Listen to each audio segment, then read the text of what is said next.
Hello and नमस्कार everyone, मैं doctor Megha Chaturvedi आज आपके कुछ डाउट्स और डिलेमा दूर करने आई हूँ, क्योंकि सोरासिस को लेके बहुत ज़्यादा मिथ्स हैं लोगों में, या बहुत ज़्यादा कहावतें हैं, या लोगों की सुनी सुनाई बातों में वो आ जाते हैं और सोरासिस को कुछ भी समझ लेते हैं और उसका इलाज ढंग से नहीं ले पाते हैं।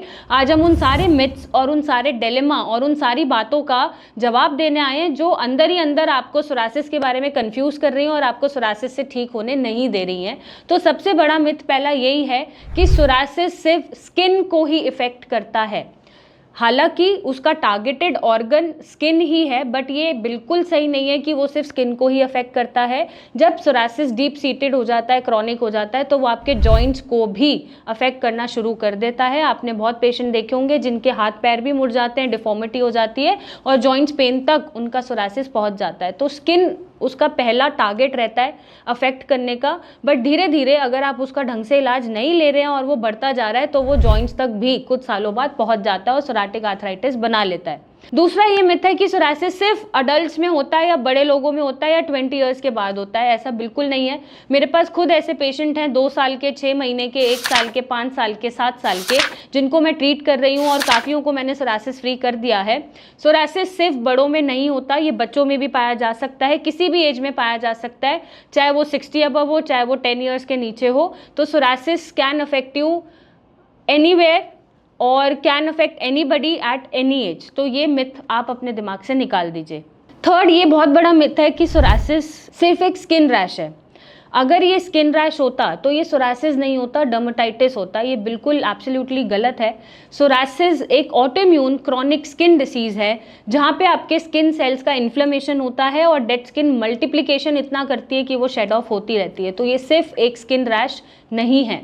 नेक्स्ट, ये बहुत बड़ा मिथ है कि सोरासिस हो रहा है तो कुछ भी खाओ, चाहे आप नॉन वेजिटेरियन फूड खा लो, एनिमल प्रोटीन खा लो, आपके सोरासिस को कुछ नहीं होगा, जो कि most of the allopathic doctors बोलते भी हैं। डाइट में कोई रेस्ट्रिक्शंस नहीं लगवाते हैं, जबकि ये एब्सोल्युटली गलत है। मैंने अपने प्रैक्टिस में ऐसा नहीं देखा कि एनिमल प्रोटीन लेते हुए पेशेंट ठीक रहे। थोड़े टाइम बीइंग के लिए सोरासिस ठीक होकर ठीक रह सकता है, बट अगर आप अपनी फ्रीक्वेंसी एनिमल प्रोटीन की बढ़ाते रहेंगे और खाते रहेंगे, कंज्यूम करते रहेंगे, तो सोरासिस आपको कभी ना कभी ट्रिगर करेगा और वो रिलैप्स हो सकता है। नेक्स्ट, ये बहुत बड़ा मिथ है कि डाइट का सोरासिस पे कोई रोल नहीं है। मेरे पास पेशेंट आते हैं, वो बताते हैं अब तक हम एलोपैथिक ट्रीटमेंट ले रहे थे, मुझे कोई डाइट फॉलो करने के लिए कभी नहीं कहा किसी भी डॉक्टर ने। आप क्यों कह रहे हो? Diet plays an equally important role in psoriasis. जितना रोल दवाइयों का है सोरासिस को ठीक करने में, उतना ही रोल डाइट का भी है सोरासिस को वापस आने से रोकने में, और आपके जो छोटे छोटे दाने निकल जाते हैं ड्यूरिंग द ट्रीटमेंट ठीक होके भी उसको रोकने में। क्योंकि अगर आप हेल्दी डाइट नहीं लेंगे तो सोरासिस से आप कभी भी फ्री नहीं हो पाएंगे। कभी ना कभी ये ट्रिगर होगा या रिलैप्स करेगा या वापस आपके शरीर पे दिखेगा। फॉर एग्जाम्पल, मैं अभी एब्सोल्युटली नॉर्मल दिख रही हूँ आपको, बट अगर मैं भी डेली बेसिस पे अनहेल्दी फूड खाना शुरू कर दूँ, डेली बेसिस पे या फ्रीक्वेंटली, या ऐसी चीज़ें लेना शुरू कर दूँ जो मेरा गट खराब करें, स्किन डिसऑर्डर्स दें या और तरह की बीमारियाँ हमें लगाएं, तो मुझे भी कोई ना कोई बीमारी ज़रूर होगी। और आपको जब सोरासिस हो चुका है तो ऑलरेडी आप एक ऑटोइम्यून बीमारी से पीड़ित मरीज हैं। ऐसे में आप ऐसा कुछ भी नहीं खा सकते जो आपकी इम्यूनिटी को ट्रिगर करे और आपका सोरासिस रिलैप्स करे। तो डाइट फॉलो करना उतना ही इंपॉर्टेंट है जितना पूजा करना लोगों के लिए।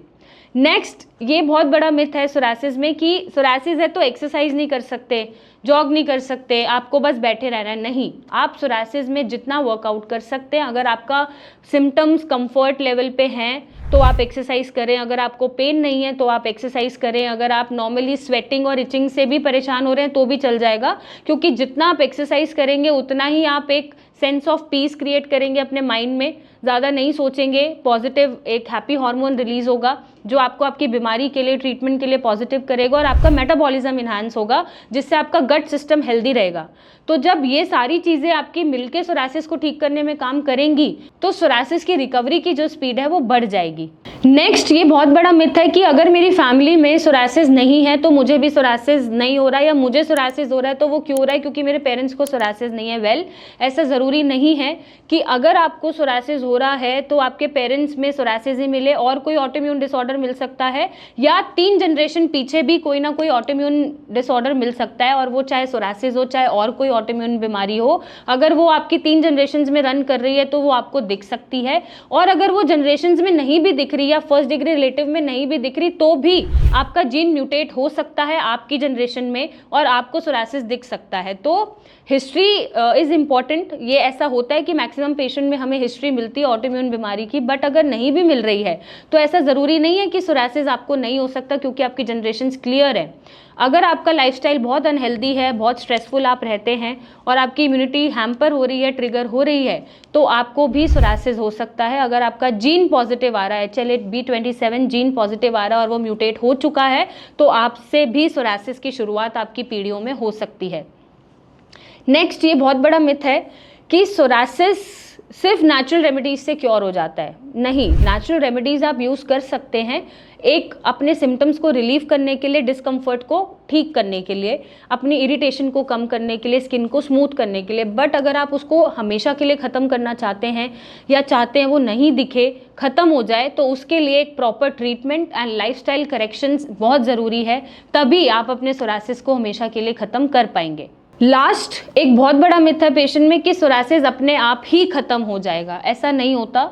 Over the period of time बीमारी प्रोग्रेस करती है। बहुत ही ऐसे कम लोग हैं या बहुत ही ऐसी कम बीमारी है लोगों में जो रिग्रेस होती हुई आपको दिखाई देती है। अक्सर जो बीमारी हैं और स्पेशली जो इन्फ्लेमेटरी बीमारी हैं जैसे सोरासिस उनमें से एक है, तो वो प्रोग्रेसिवली प्रोग्रेस करती हैं और आपका सोरासिस खुद से ख़त्म नहीं होगा। आपको अपना या तो डाइट, लाइफस्टाइल मॉडिफिकेशन, करेक्शंस करने पड़ेंगे या एक ऐसा ट्रीटमेंट लेना पड़ेगा जो आपकी इम्यूनिटी को ये रियलाइज़ कराए कि आपका शरीर है, इस पर अटैक नहीं करना है, इसके फेवर में काम करना, और तभी आप अपने सोरासिस को हरा पाएंगे।